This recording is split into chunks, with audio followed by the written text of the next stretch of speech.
Hello, magandang araw po sa inyong lahat. Muli po ito po si Mark Jammer. Una po humihingi ako ng paumanhin. Dahil ang pangako ko po ay mag-a-upload kaagad ako ng first topic ko. Nangyari po ganito eh. Ako po yung nakatapos sa kagawa na ng unang-una kong ginawang topic. Pinaghirapan ko po talaga kasi medyo baguhan po na pinag-aaralan kong mabuti at nagpapa-assist nga ako dun sa apo ko na marunong. Pagdating sa editing, sa pag-input ng mga videos and photos, talagang ako po'y zero knowledge doon. Natapos ko po yung first episode na first topic ko last week, Saturday, ready for uploading. Kaya lang nung i-upload ko na, nagdalawang isip po ako. Kasi, habang ako'y nagre-research, ang dami ko na pong nakita at napanood sa YouTube, sa Facebook, na almost the same ng aking ginawa. At ang katunayan, the same content, ibig sabihin, yung knowledge, pareho, pero magaganda pa nga yung ginawa nila pagdating po dun sa mga videos, mga photos. Talagang excellent po sila dahil sanay na sila. Ako po, baguhan, nag-iingat po ako kasi di nga marunong. Pangalawa, di ko alam baka ako may magawang violation pagdating doon sa tinatawag na copyright. Nag-iingat po ako. Kaya masasabi ko po yung ginawa ko, okay naman ang content. Kaya lang hindi kasing ganda pagdating doon sa mga videos and photos. Kaya mas kampante nga ako yung parang voice over lang, may mga konting picture. Kampante na ako ng ganon. Ang mahalaga, maganda naman yung knowledge na ini-impart ko sa inyo. Pero ganito nga po eh. Dahil yung aking first topic ay all about the autobiography of Ferdinand Marcos. Simula po nung ipanganak siya, nag-aral siya, yung kanya pong pagiging kumbaga, yung pagiging aktibo niya sa mga curricular and extracurricular activities nung panahon na siya nag-aaral, at yung pagiging top-notcher, consistent top-notcher niya sa kanyang paaralan. Then, nakulong siya, naipagtanggol niya yung sarili niya, and hanggang sa umabot sa bar examination na kung saan siya po yung nag-top at talagang yung record niya is masasabi natin almost perfect, pero may mga iba pang pangyayari. So, yun po yung ginawa ko. Natapos ko yun. Kaya lang, nag-decide ako, ay hindi ko na ito i-upload. Kasi, parang ang dating nito, boring. Bakit boring? Kasi, sa dami na po ng mga nag-discuss, itinakil na po yung issue na yan sa kanyang pagkatao mula ipanganak. Nako, baka napanood nyo na yun, marami sa inyo nakapanood na, hindi kayo magiging interested, baka lumipat ka agad kayo sa ibang channel, sasabihin nyo, nako, alam ko na yan.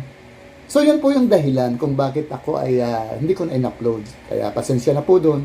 Pero ito ngayon, ang inisip ko, dapat doon na kaagad ako sa topic, yung sasabihin natin interested topic about Ferdinand Marcos. Kasi ang dami pong topic pag sinabing Marcos. Di po ba? Siyempre, papasok yan. Una, yan yung diktador na presidente dati. Yan yung magnanakaw. Ang dami niyang ninakaw sa kabanang bayan. Kaya nga tinaguri ang ill-gotten wealth. Yung mga kayamanan na yun ay ninakaw niya.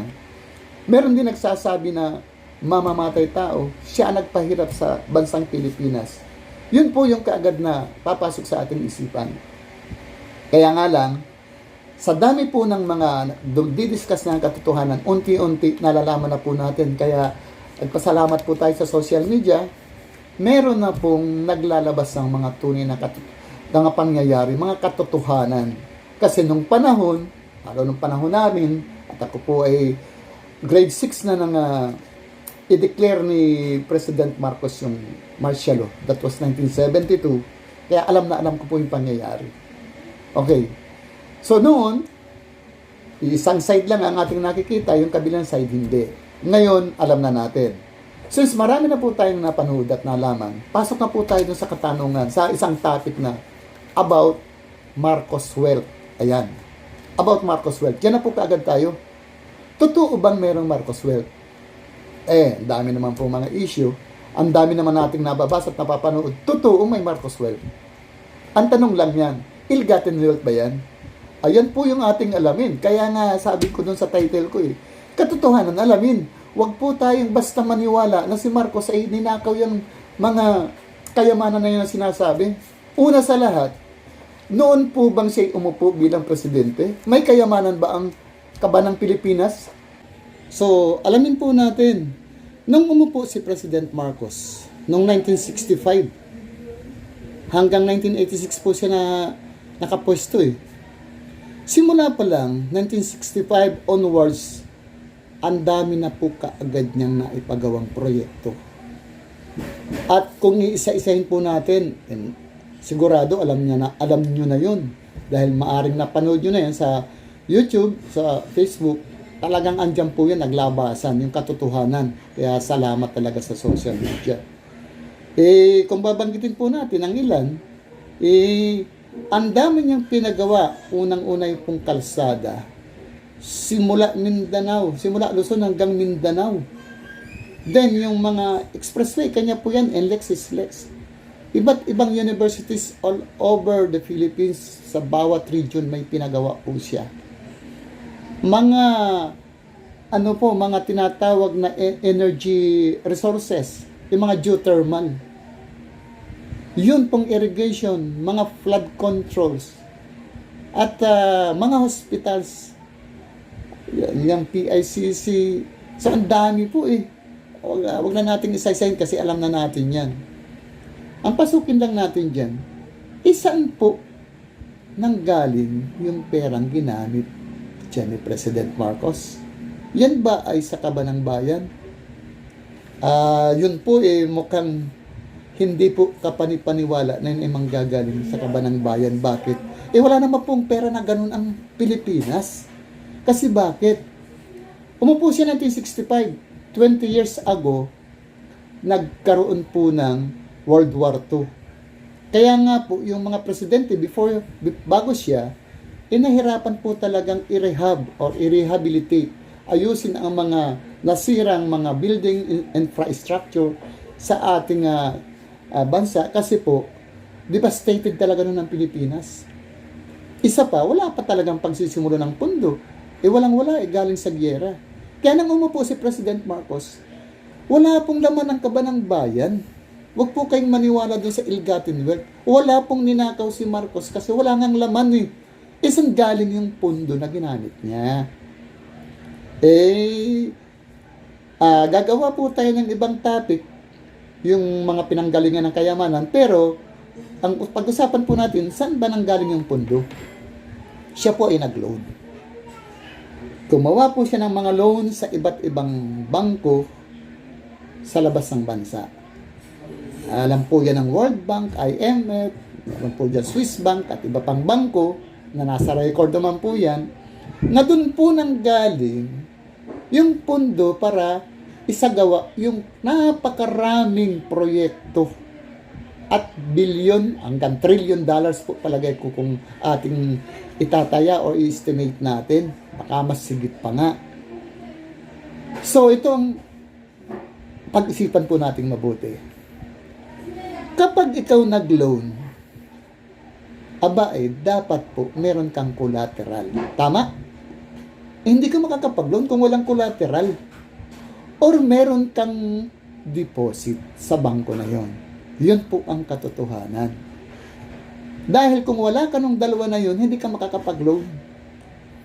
Pero noong panahon na alaala ko, mga 1980s, ako po ay nakapag-loan, wala akong collateral. Wala rin naman akong deposit. Ang tawag po dun character loan. Parang ang nakaprenda dun ay yung kita ko sa isang buwan. Character loan po ang tawag nga dun na titingnan yung iyong salary, pero dapat meron kang payroll na papakita. Yung take home mo, net income, yung net take home mo every month, ay pwede ka nilang pautangin ayon nga dun sa take home mo, pero limitado lang. Nakadepende yun sa iyong take home, sa iyong salary. So, sa madaling salita, hindi po yun pwede nating masabi natin na pwedeng i-apply dun sa paglolo ni Marcos. Ibig sabihin lang yan, meron po siyang malaking collateral o deposit. Ano po yun?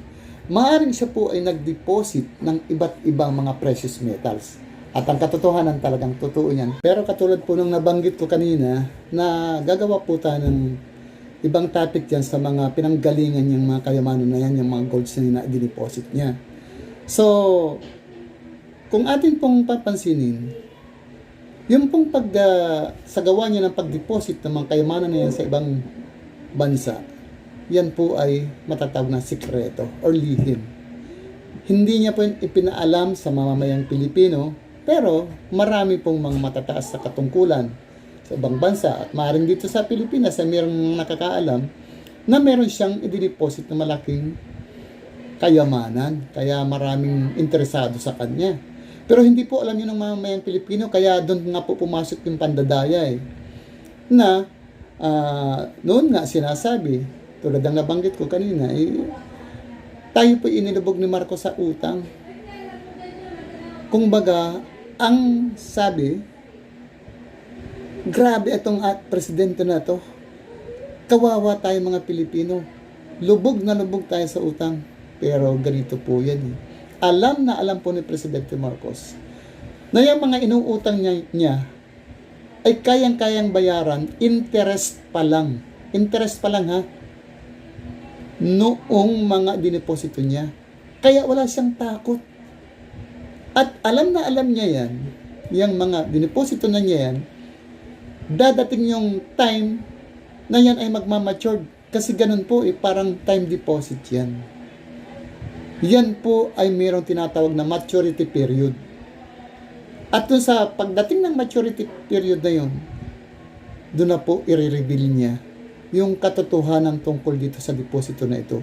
Na ito palang mga dineposito niya na ito ay nakapangalan ang nagmamay-ari ay mamamayang Pilipino, tayo po yun. Kaya lang, siyempre, siya po yung nag-deposit. Siya yung tinatawag na parang may-ari ng trust fund, pero ang beneficiary, mamamayang Pilipino.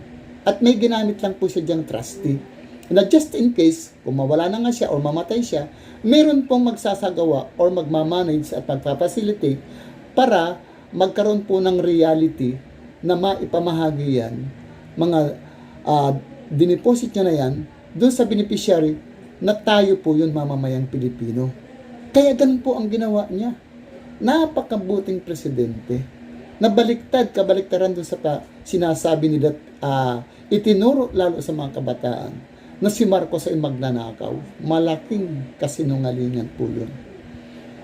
Kaya nga lang, inilihim niya yun kasi dapat sekreto po yan ganyan. Kaya ngayon lang alam na, because of social media, lumabas po ang katotohanan. Kaya ang pakiusap ko po dun sa mga tao, o mga kaibigan ko, maaaring kayo hindi maniwala, maaaring isipin nyo, ano ba naman itong kaibigan ko na ito, si Mac Jammer, at ganito na ang mga pronouncement.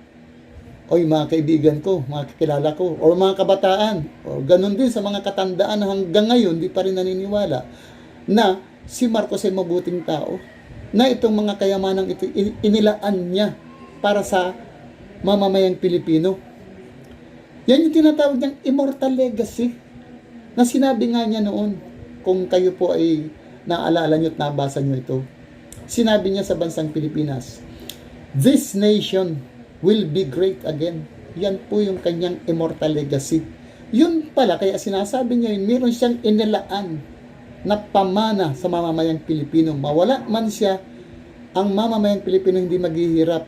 Kaya lang, ang kawawa, hanggang ngayon naghihirap pa rin tayo. Matagal nang dapat pakinabangan, pero hindi nangyayari. Bakit? Meron pong humahadlang. At yan na nga yung mga dilaw, mga oligarchs, mga elite, na check sila po ang apektado kapag nailabas ang kayamanan ito. Mawawalan po sila ng mga negosyo nila. So, siguro ibang topic din po yan. Pag tayo diniscuss natin yan, ibang topic din. Pero, tiningnan lang po natin, si Marcos po pala ay nagdeposito ng napakalaking halaga para sa mamamayang Pilipino.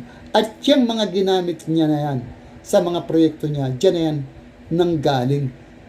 Ang pambayad po dyan sa lunayin, mga interest pa lang yan. At ngayon po, kung aalamin natin, ano na po, sobrang matured na. Kumbaga overdue na. Kaya po yung mga interest niyan, mga loan na yan, ay nag-i-interest pa din. May tawag po dyan eh. Yung interest, nag-i-interest pa din, parang compounding interest.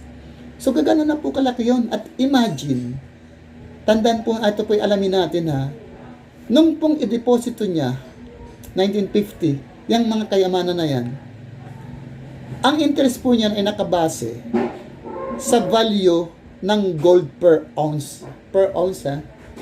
At ayon po sa record, nung panahon na yun, tumatakbo ang presyo ng gold per ounce ng $35 during that time. Ngayon po, 7 dekada na ang nakaraan 1950. Ngayon, 2021. Ano po? 7 dekada, alam nyo ba kung ilan na ang kumbaga dumagdag doon sa amount sa presyo ng gold per ounce? Umaabot na daw po ayon doon sa tinapagtataya nila ng mga $1,888 ang per ounce na ng gold versus noon 35 lang. Kaya kung kukompute natin, parang umaabot siya sa almost 50 times or more than 50 times ang inilaki ng interest. Kaya yung pong utang na yun, mga kautangan ng Pilipinas, maning-maning lang yan. Halos sa interest pa lang, wala na. Paano po? Nasa redemption period na tayo. So, kinakailangan mailabas po yan. Kinakailangan pakinabangan ng mamamayang Pilipino yan. Ang tanong pa, paano? Yan po yung aking susunod na topic. Huwag po kayong bibitaw kasi very interesting at sa totoo lang magsasabi po ako sa inyo. May pasabog po ako sa bandang huli. Siyempre, talakayin ta muna ito kasi di ko muna sasabihin pero meron po tayong tayong mamamayang Pilipino, meron na pong nakaabang sa ating malaking kaginhawaan na siya pong ibinigay sa atin ni Ferdinand Marcos. So, pansamantala hanggang dito lang muna po kasi ayaw ko nga po ng sobrang haba kasi baka kayo mainip, antukin kayo, ay hindi nyo matapos. Unti-untiin lang po natin. Alaman natin sa susunod kung paano yung mga kayamanan na yan saan ang galing o kung ano pa po. Gagawa po tayo ng topic yan. So, for the meantime, hanggang dito lang muna po.